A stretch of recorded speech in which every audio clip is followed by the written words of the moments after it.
하나님의 말씀 보시겠습니다. 오늘 우리에게 주신 하나님의 말씀은 마태복음 15장 29절부터 39절의 말씀입니다.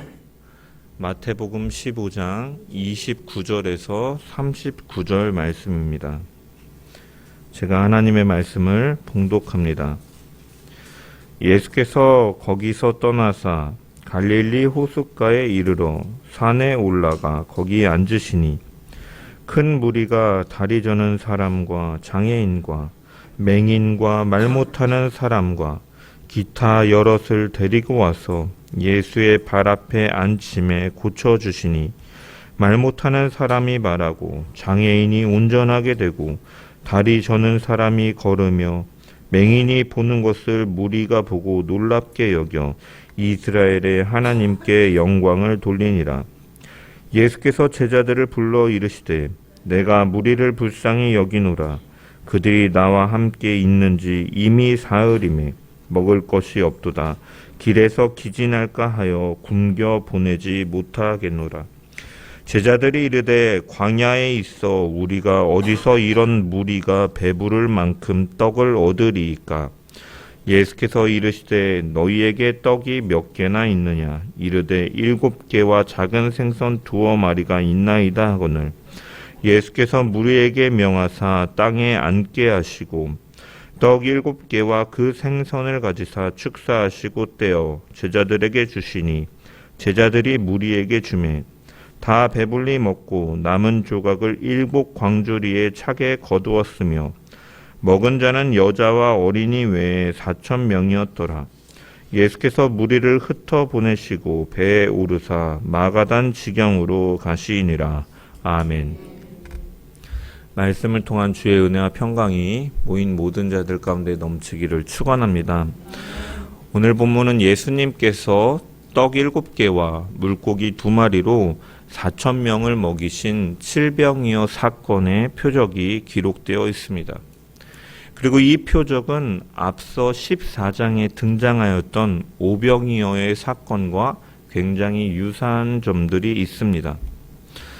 그래서 보리떡 5개와 물고기 2마리로 5,000명이 먹고 12바구니가 남은 이 오병이어 사건, 14장에 기록된 오병이어 사건은 사실은 신앙생활을 하는 자들이다 아니면 믿지 않는 자들조차도 알 정도로 굉장히 유명한 사건입니다. 그래서 성경 역시도 이 율법의 마지막 선지자로 여겨지는 이 세례 요한의 죽음과 관련된 이 헤롯의 연회 이후에 이제 오병이어 사건을 기록함을 통해서 이제 율법의 시대가 끝나고 생명의 떡으로 오신 예수 그리스도의 복음의 새 시대가 도래했으므로 여기기 때문에 이것을 중요한 사건으로서 이제 사복음서 모두가 다루고 기록하고 있는 것이죠. 하지만 이에 비해서 오늘 본문의 칠병이어의 사건은 이제 앞서 오병이어 사건과 굉장히 유사한 점들이 있기 때문에 사실은 설교자가 설교 시간에 잘 다루지 않고 또한 성경에서도 마태복음과 마가복음에만 기록되어 있다 보니까 사실은 그 주목도가 오병이어에 비해서 떨어진다라고 할 수가 있어요. 그리고 또한 학자들 중에 일부는 이 오병이어와 칠병이어 사건이 굉장히 유사한 점들이 많이 있기 때문에 사실은 동일한 사건인데 이렇게 기록하는 가운데 2번을 기록하였다라고 조금 변경해서 수정해서 2번을 기록하였다라고 주장하는 학자들도 있습니다. 하지만 이 둘은 분명히 다른 표적의 사건입니다.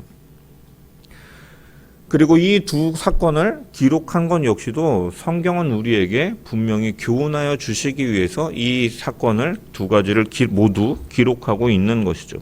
그래서 이 2개가 어떻게 다른 표적이냐? 우리는 성경에서 분명히 근거를 찾을 수가 있는데 첫 번째 근거는 무엇인가? 바로 예수님께서 이 2 사건을 분명히 다른 표적으로 말씀하고 계시기 때문입니다.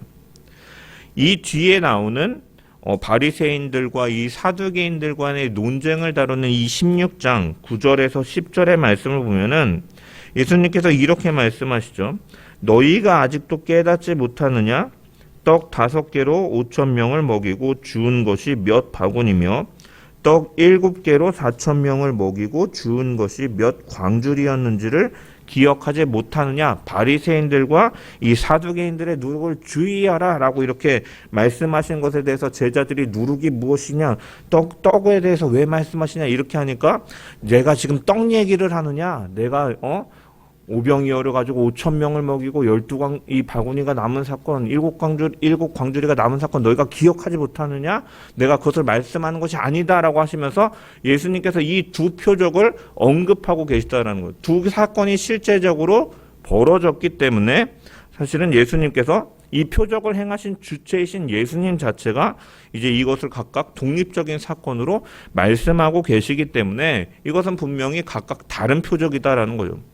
그래서 예수님께서 이미 그 표적을 일으키신 예수님께서 이미 다른 표적으로 말씀하셨기 때문에 그 외에 뭐 다른 근거들은 찾아볼 필요도 없지만 사실 그 외에도 많은 근거들이 등장하는데 두 번째로 그 이 두 표적이 두 개가 다른 근거가 무엇이냐? 두 표적 모두 유사해 보이지만 그러한 떡의 개수라든지 그거 표적을 경험한 사람의 수가 분명히 다름을 우리가 볼 수가 있죠. 오병이어 사건은 떡 5개와 물고기 2마리로 5,000명을 먹이셨고, 칠병이어 사건 경우에는 물고기 7마리로 남자만 4,000명을 먹이심을 통해서 이제 그 떡의 개수의 차이 그리고 먹은 사람의 차이가 분명히 드러난다라는 거예요. 세 번째로 또 어떠한 차이가 있느냐? 무리들에게 먹이신 날의 차이가 분명히 존재합니다. 오병이어 사건에서 예수님께서 무리를 먹이신 사건은 예수님께서 무리를 가르치신 바로 그날에 이루어집니다.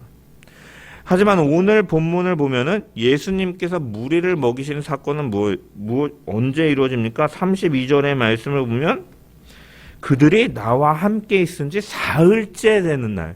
이 3일이라는 시간에 이런 차이가 존재하는 거예요. 오병이어 사건은 말씀을 가르치시다가 이제 저녁 무렵에 이 사람들에게 먹이시는 데 반해서 오늘 본문에서 예수님께서 무리를 먹이신 사건은 사흘이라는 시간이 지나서 이루어진 사건이다라는 것이죠.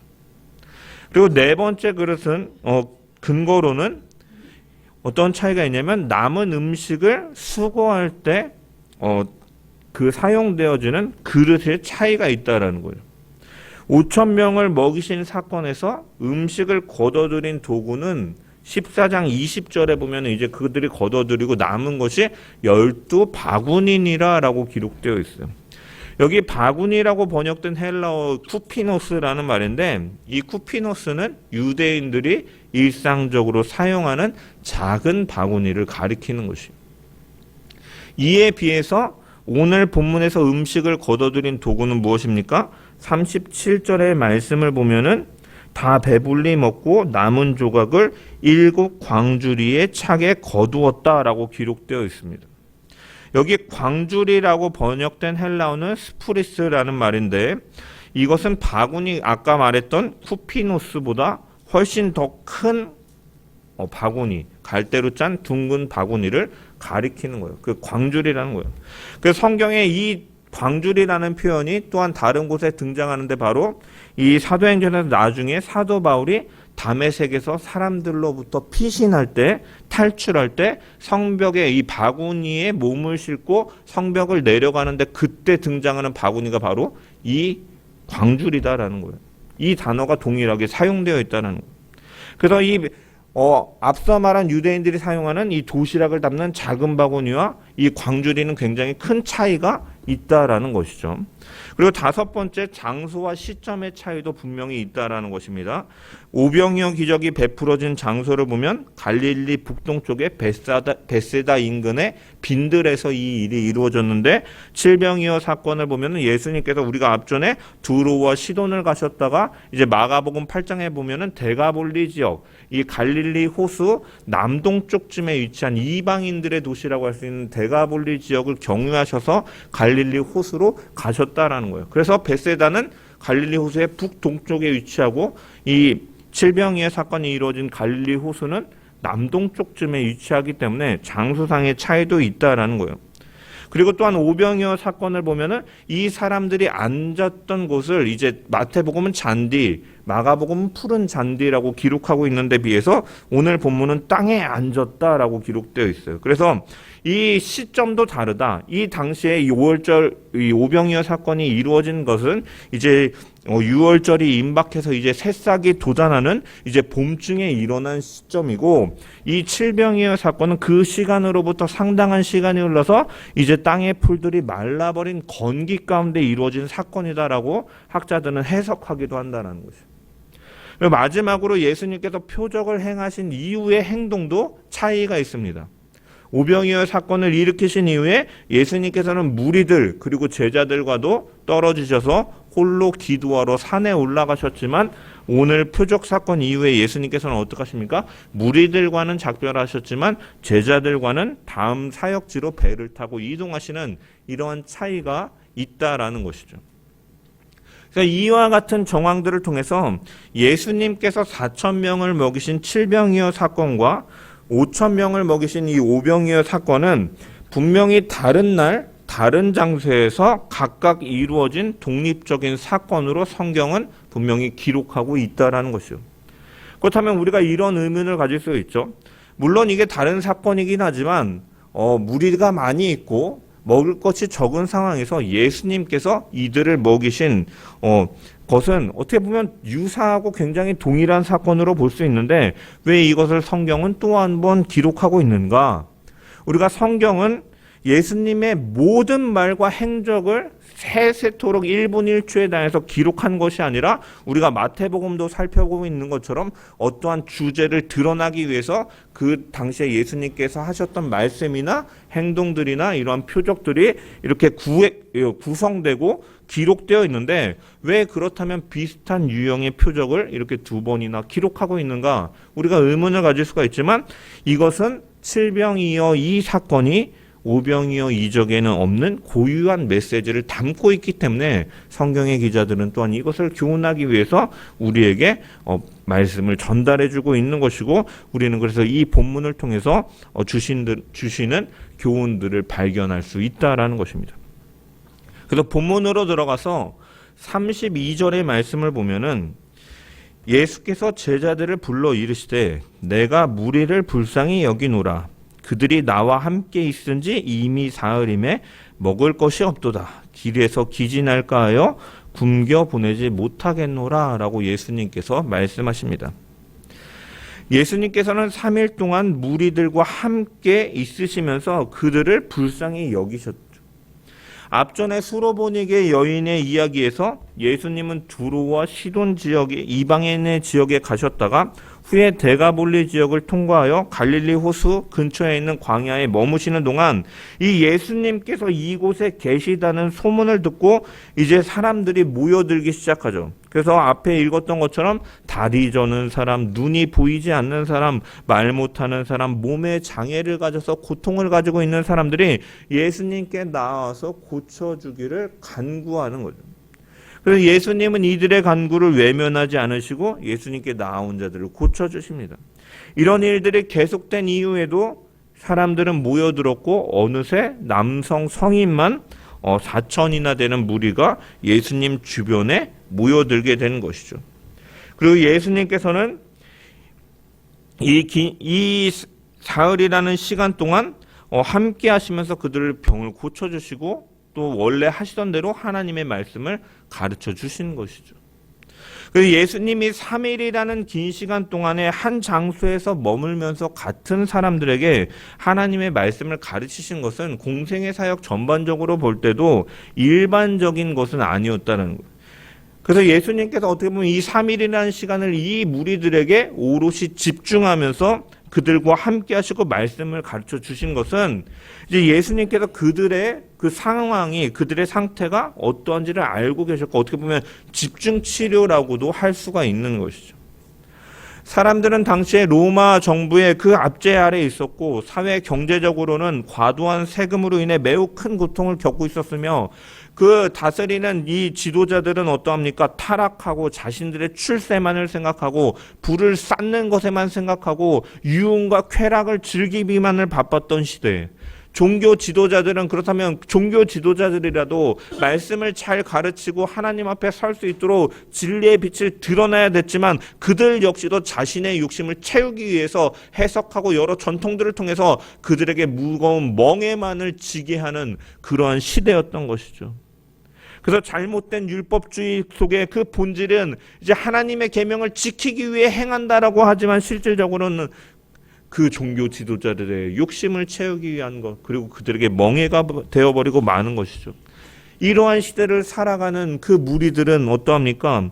영적으로 굶주려 있는 거예요. 생명이신 하나님에게서 멀어질 수밖에 없으니까 그러한 영적인 기근을 경험할 수밖에 없는 거죠. 그래서 예수님께서는 3일이라는 그 시간 동안에 이들에게 말씀을 가르쳐주고 계시는 것이에요. 예수님께서 항상 바쁘게 다니시면서 말씀을 가르치시고 병자들을 고치시고 전파하셨는데 그러한 소중한 시간들 가운데 집중적으로 이들을 위해 사흘이라는 시간을 사용하셨다라는 것은 이들이 하나님의 말씀의 부재로 인한 그 기근이 심각한 상태였고 예수님께서는 그러한 그들을 외면하실 수 없었기 때문에 그들과 함께 하시며 가르치신 거죠. 그런데 이러한 영적 기근이 당시의 사람들뿐만이 아니라 오늘날에도 수많은 사람들 가운데 있다라는 것이죠.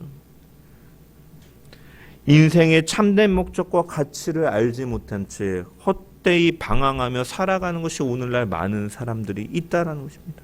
교회 공동체 가운데도 있다라는 것이죠. 하나님의 공동체 가운데 거한다 하지만 실질적으로는 그 예수 그리스도 생명의 떡이신 예수 그리스도와 함께하지 못함을 통해서 그러한 영적인 기근에 시달리는 것이죠. 하나님의 부재한 상태에서 하나님의 그 생명의 빛으로 어두움을 물리치시고 비추고 알게 하시는 그 빛 가운데 거하지 못하니까 자신의 상태가 어떠한지도 모른 채 치유하시고 회복시키시는, 그리고 하나님 나라로 들어가게 하시는 예수 그리스도를 부인한 채 그 주님과 함께하지 못한 채 살아가는 자들이 너무나 많이 있다라는 것이죠. 이러한 병든 자들과 굶주린 자들을 고치시고 그 기근을 해결시킬 수 있는 분, 영원히 목마르지 아니하게 하시는 그 생수의 근원이 예수 그리스도밖에 없는 줄 우리는 믿으시길 소망합니다. 그래서 우리는 이 예수 그리스도를 간절히 찾아야 되고 그 예수님 앞에 우리는 나아가야 되며 그 주님과 동행해야 되는 줄 믿습니다. 가지가 본체에 붙어 있을 때 본체로부터 영양분을 공급받아서 잎도 내고 열매도 내는 것처럼 우리에게 생명을 주시고 위로하시고 회복시키시는 주님을 통해서 우리는 영적인 기근을 해결할 수 있다라는 것이죠.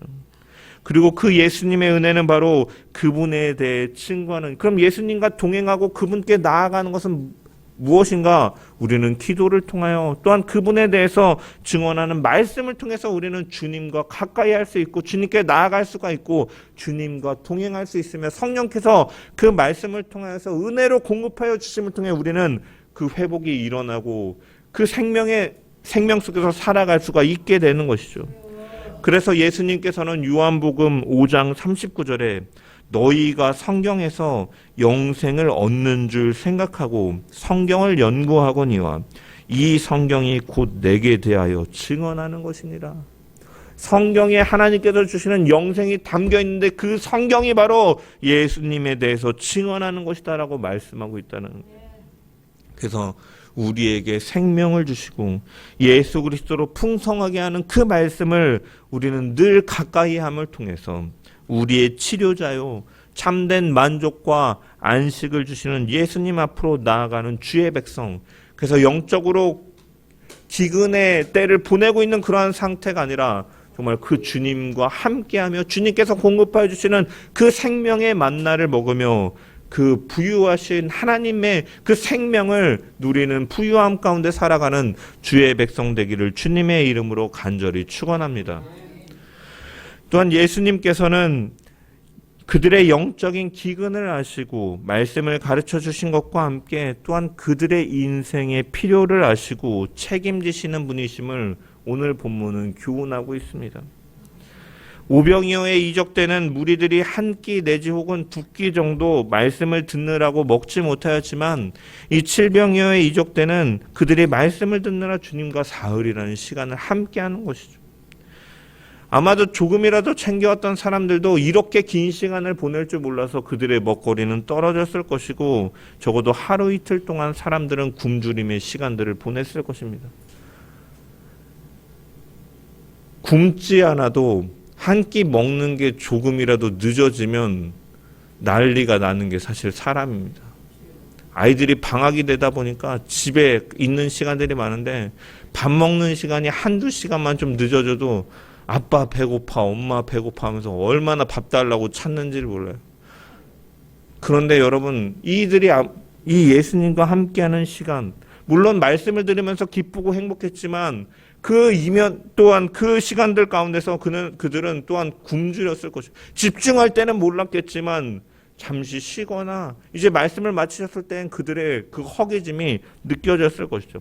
그런데 예수님이 이들과 함께 하시는 장소는 어디입니까? 광야이죠, 광야.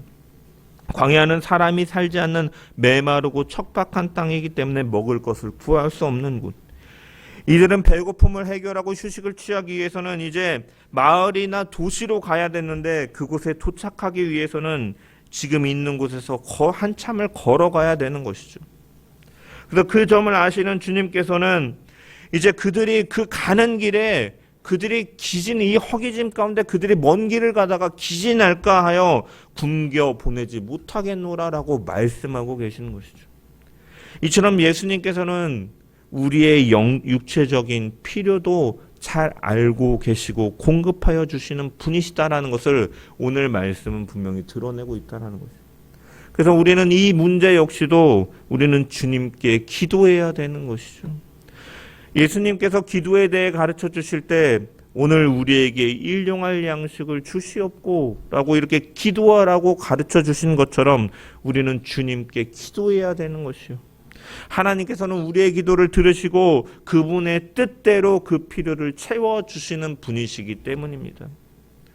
여러분, 사람들을 미혹하고 유혹하고 잘못된 길에 빠지게 하는 사입이나 이단들의 특징 중에 하나가 대표적인 특징이 무엇입니까?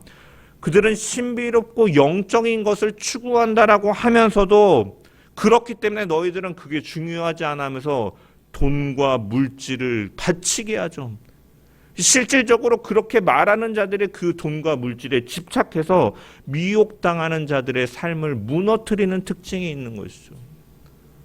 그래서 많은 사입이나 이단에 빠진 자들이 자신의 가진 재산을 다 갖다 팔아가지고 자신들은 막 정말 겨울에 얇은 옷 하나 입고 추위에 덜덜 떨면서 그렇게 신비로운 것을 추구하며 살아간다라고 하며 살게 합니다. 하지만 그렇게 말하는 자들, 자신이 보혜사라든지 자기가 어머니 하나님이라는 등 무슨 진리를 알고 있다는 등 하는 그러한 소위 교주들, 신비로운 것을 말하는 것처럼 하는 사람들은 그들의 삶은 어떻습니까? 신령한 존재인 것처럼 신비로운 것, 영적인 것을 추구하며 살아가는 것처럼 보이지만 그들은 실제로는 이 땅에서의 돈과 물질을 쌓는데 혈안이 되어 있는 모습을 볼 수가 있는 것이죠. 그래서 보면 그런 이단 사이비들의 그 성지라 불리는 것들이 얼마나 휘황찬란하게 들려집니다.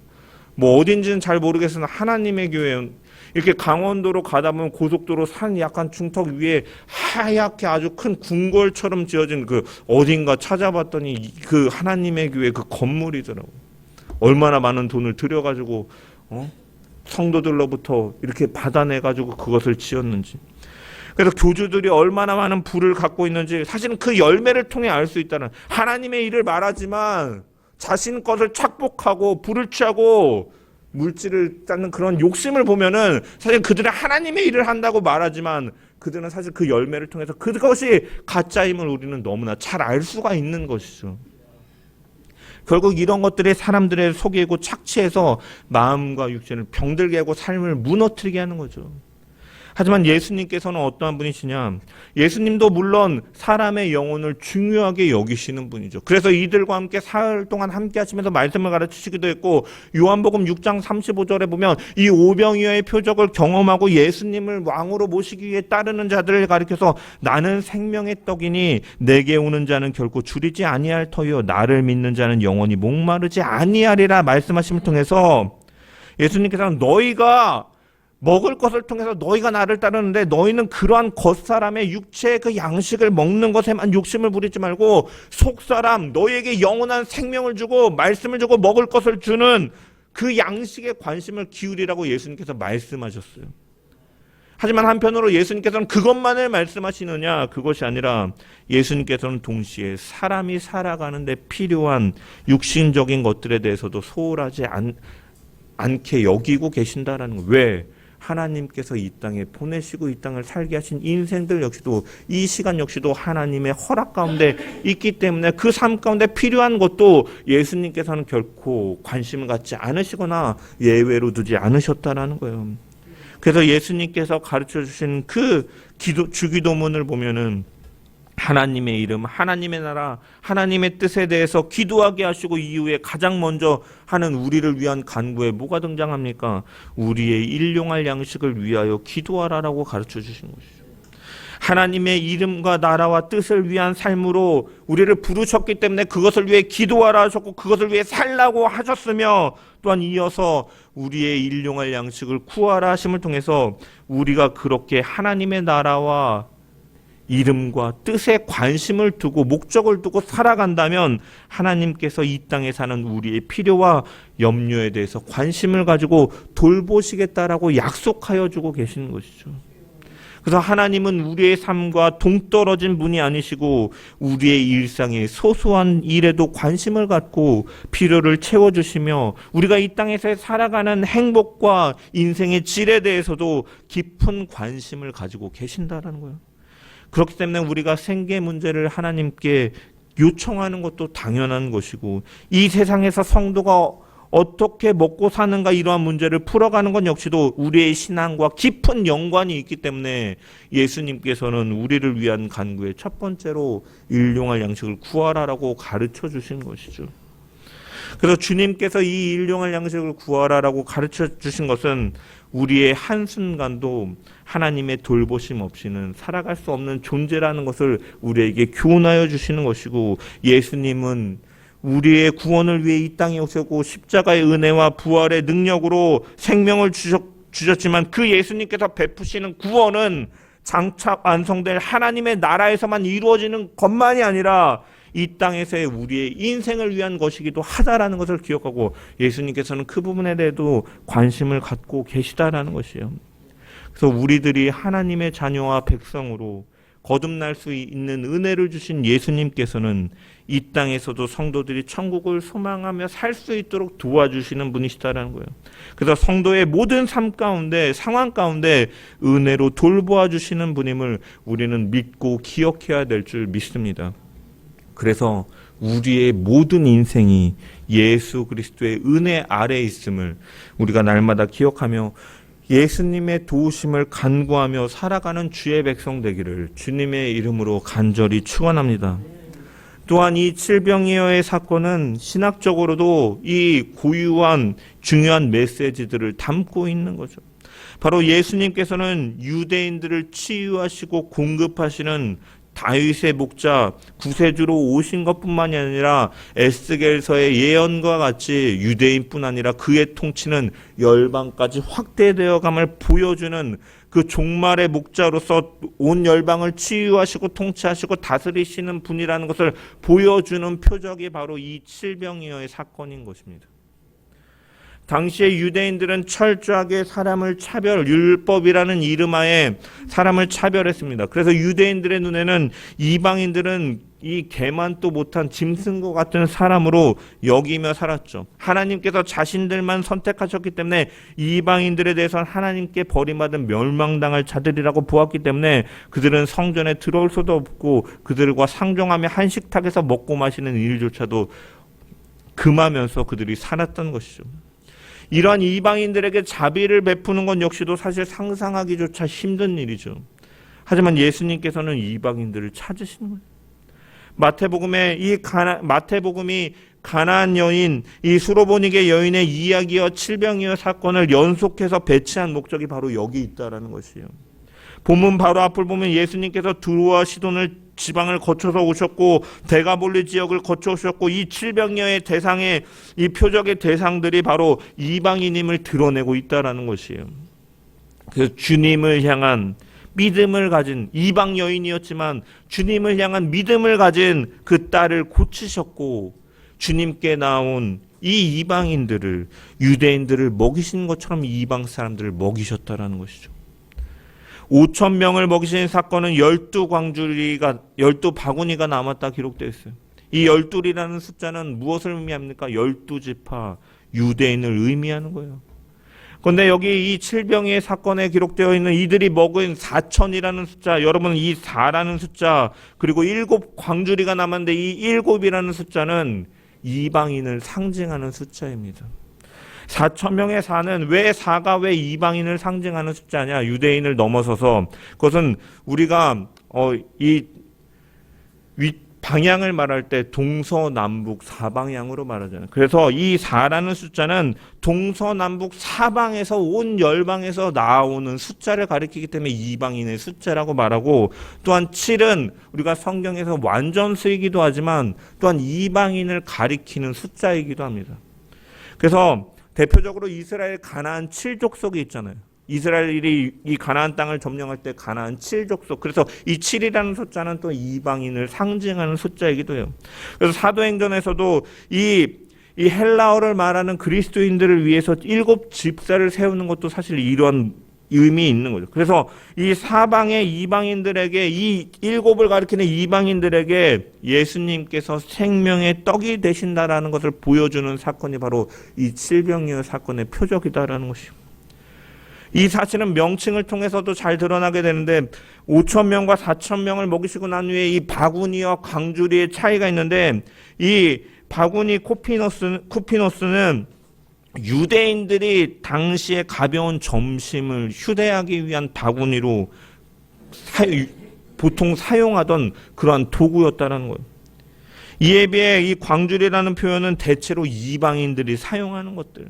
그래서 이 칠병이어 이적은 예수님께서 당시 유대인들이 상상할 수도 없는 일을 행하신 사건, 이방인들을 대상으로 이렇게 먹이시고 그들을 회복시킨, 그래서 이 일들을 통해서 그분은 유대인뿐만이 아니라 이방인들에게도 생명의 떡으로 오신 것을 보여주는 사건이다라는 거예요. 그래서 주님은 메시아로서 우리 모두를 위해 오신 분이시다라는 거예요. 여러분, 그렇기 때문에 사실 우리는 오병이어 사건은 굉장히 중요하게 생각하고 기억하고 있지만, 이방인이었던 우리이기 때문에 사실은 어찌 보면 오병이어보다 더 큰 의미가 담겨 있는 것이 바로 오늘 본문의 표적의 사건인 것이죠. 생명의 떡으로 이 땅에 오신 메시아 예수 그리스도, 그분을 우리가 언제나 늘 가까이 하고 그분께서 주시는 생명의 떡을 먹으며 우리가 그리스도의 창성한 분량에까지 믿음이 자라나며 그 구원에 이르는 복된 주의 백성들 되기를 주님의 이름으로 간절히 축원합니다. 우리는 이 주님께서 오신 사실, 우리에게 베푸신 그 은혜를 우리는 결코 잊어서는 안 될 줄 믿습니다. 이 33절에 보면은 예수님의 말씀에 대해서 제자들의 반응이 나오는데, 이들이 굶겨보내지 못하겠다라고 예수님께서 말씀하시니까 제자들이 뭐라고 말합니까?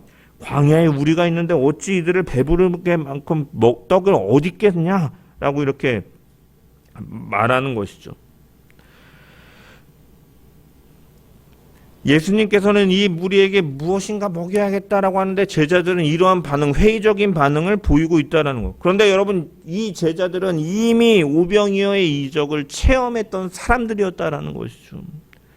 그리고 그때 당시와 거의 비슷한 상황이 벌어지고 있는데 이들은 그것을 잊은 채 어떻게 떡을 구할 수 있겠느냐라고 또 반문하는.